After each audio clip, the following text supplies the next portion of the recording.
Hi everyone, अस्सलाम वालेकुम। ये मेरा पहला और नया चैनल है। मैं पूरी कोशिश करूँगी कि मैं अपने रिसर्च से आप सबको ट्रू और डिफरेंट स्टोरीज़ प्रोवाइड करूँ। आई होप आप मेरी वीडियो को ज़रूर इन्जॉय करेंगे। तो चलिए वीडियो स्टार्ट करते हैं। आज की इस वीडियो में हम आपको एक ऐसे बादशाह के बारे में बताएंगे जो कि आपने शायद नहीं सुना होगा और ना ही देखा होगा। ये ज़्यादा पुरानी बात नहीं है, सिर्फ कुछ सालों पहले की बात है। मैं बात करना चाह रही हूँ मिस्र के आखिरी बादशाह किंग फारूक के बारे में। किंग फारूक ने 11 फरवरी 1920 को मिस्र के शाही ख़ानदान में आँख खोली। इस वीडियो में मैं आपको बताऊंगी कि इस किंग फारूक के अजीब व गरीब शौक और उनके कारनामों के बारे में। किंग फारूक बचपन से ही एक बिगड़ा हुआ शहजादा था। शाही ख़ानदान में नाज और नखरे पलने की वजह से किंग फारूक बिगड़ना स्टार्ट हो गया था। इसको 1936 में सिर्फ 16 साल की उम्र में ही मिस्र की बादशाह मिल गई और फिर किंग फारूक के कारनामों की दास्तान पूरी दुनिया को पता चल गई। किंग फारूक को शाही तरह की ज़िंदगी गुजारने की तो आदत थी ही, लेकिन इसने कुछ अजीब व गरीब शौक भी पाल लिए थे। ये काफ़ी अमीर इंसान था। इसकी मलकियत में हज़ारों दर्जन ज़मीनें और हज़ारों गाड़ियाँ और हज़ारों महल भी थे। अपना काफ़ी वक्त यूरोप में शॉपिंग करते हुए गुजारा करता था और उस शौक के साथ साथ इसको खाने पीने का भी बहुत ही ज़्यादा शौक था, जिसकी वजह से उसका वज़न बढ़ गया। कहते हैं कि एक हफ्ते में ये 600 एस्ट्रेस खा जाता था कि सिर्फ नाश्ते में 20 से 50 अंडे और कबूतर का गोश्त और चिकन भी मौजूद हुआ करता था। किंग फारूक को तो सोडा पीने का भी बहुत ज़्यादा शौक था। एक दिन में 7 से 8 लीटर सोडा पी जाया करता था। इसके ज़्यादा खाने की वजह से इसका वज़न इतना बढ़ गया कि उसको जान का खतरा भी होने लगा।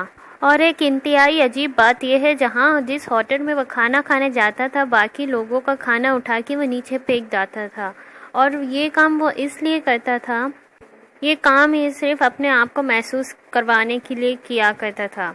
और कहा जाता है इसने एक बार ख्वाब में देखा कि किसी शेर ने उसके ऊपर हमला कर दिया है और उठते ही वो बहुत ही ज़्यादा डरा हुआ था, तो वो उठकर ही चिड़ियाघर गया।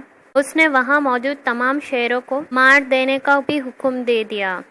इसके अलावा तो वो शादीशुदा था ही, लेकिन उसके ताल्लुकात कई और औरतों से भी थे, जिसमें बरतानिया की मशहूर राइटर भी शामिल थी।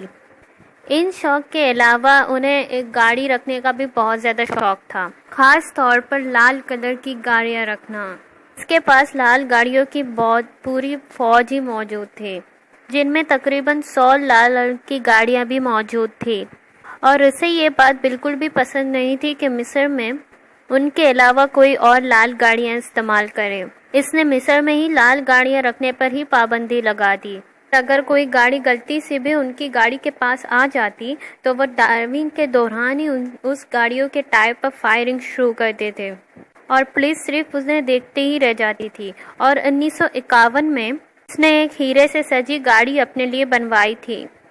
इस गाड़ी पे हर तरफ सिर्फ हीरे ही जड़े हुए थे और ये गाड़ी उसने ज्वेलर हैरी फ्रेस्टर से बनवाई थी। और लेकिन इस बादशाह के और भी अजीब व गरीब शौक थे।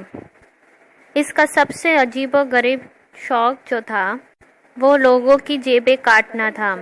जाहिर सी बात है, ये पैसे चुराने के लिए तो ये सब नहीं करता था, सिर्फ अपना शौक पूरा करने के लिए लोगों का जेबें काटा करता था।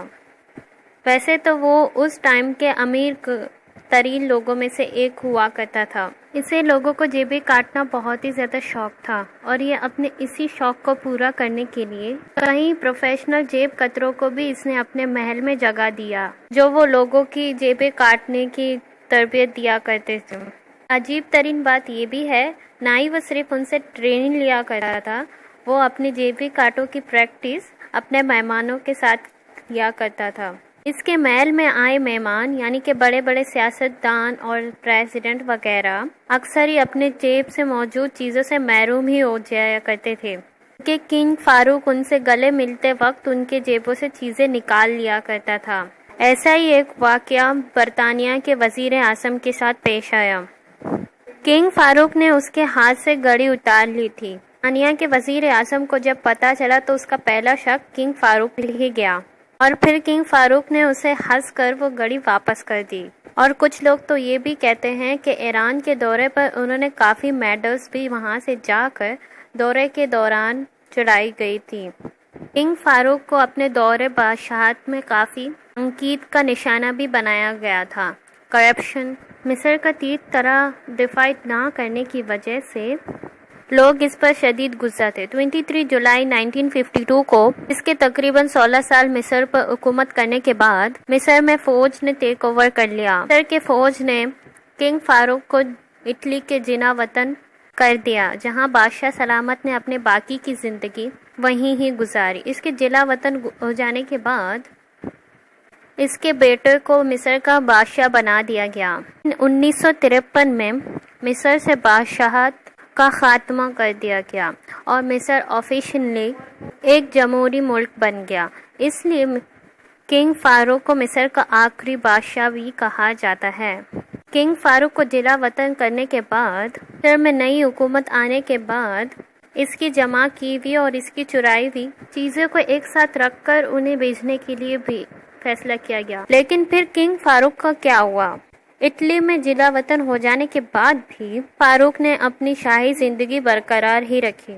اس کا کھانے کا شوق دن پر دن ہی بڑھتا ہی جا رہا تھا اور اس کا وزن پہلے سے بہت زیادہ ہی بڑھ گیا۔ اس کا وزن تقریباً 100 پاؤنڈ تک ہو گیا۔ 15 مارچ 1965 میں اٹلی میں ہی ایک فرینچ ریسٹورنٹ میں کھانا کھا رہا تھا۔